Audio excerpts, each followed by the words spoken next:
Ақшылық орта мектебі 5-А сынып оқушысы Перен Құмарай.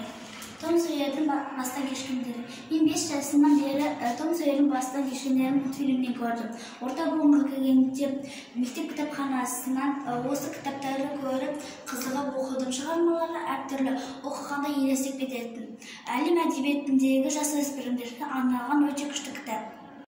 5-А сынып оқушысы Милот Мейірлан. Жиіміз өгей бала. Өгей шешеден, қатыгез әкеден көрген қорлығын көрген жетім бала көшеге қашып кетеді. Көшеде қиын, ауыр жағдайлар болған соң ұрлыққа түседі.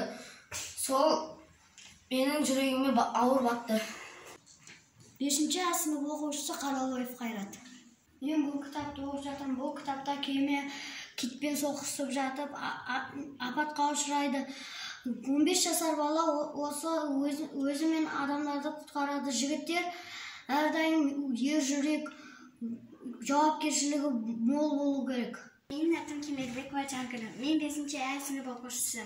Мен Робинзон Крузоның кітабын оқыдым. Енді келесі уақытта мен ағылшын тіліндегі кітапты оқығым келеді. Ол кітап маған ұнайды. Мына да кітаптың ішінде қызық әңгімелер бар екен.